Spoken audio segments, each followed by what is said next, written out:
బస్సులల్లా జేబులు కత్తరించే దొంగలని చూసినాం. రైళ్లల్లా ఫోన్లు కొట్టేసే బద్మాస్గాన్ల ముచ్చట్లను కూడా బాగానే విన్నాం. కానీ రోగిలకి యాక్టింగ్ చేసుకుంటా డాక్టర్ జోబులకెంచే ఫోన్ కొట్టేసిండు గీడో దొంగ బద్మాష్గాడు.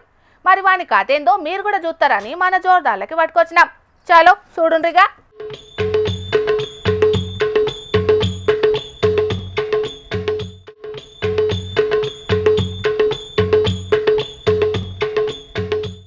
ఇగో చూస్తున్నారు కదా, చేతుల కట్టె పట్టుకొని దివ్యాంగుని లెక్కనే నడుచుకుంటా పోతున్న గీ బద్మాష్ గాడే డాక్టర్ జోబులకెంచి ఫోన్ కొట్టేసిండు. ఉత్తరప్రదేశ్ కాన్పూర్లున్న సర్కార్ దవాఖాన్లకు ట్రీట్మెంట్ కోసానికని వచ్చిండట. దివ్యాంగున్నని చెప్పి డాక్టర్ను నమ్మించి మందుల చీటి సుతం రాసుకున్నాడట. ఈ ఇక్కడనే జరంతసేపు నిల్సోని దొంగతనానికి రెక్కి చేసుకున్నాడు. ఇక ఎవ్వరు దొరకలేదో ఏందో ఆన్నే కారిడార్లో మాట్లాడుకుంటున్న డాక్టర్ల ఫోన్ల మీద పడ్డది గిని కన్ను. మెల్లగా కట్టె పట్టుకుని అలా పక్క పొంటే నడుచుకుంటూ పోయిండు. ఎవ్వలకు అనుమానం రాకుండా డాక్టర్ జోబులున్న ఫోన్ ను కొట్టేసి కుంటుకుట్టనే ఆడికెంచి పరారైండు గిట్లా.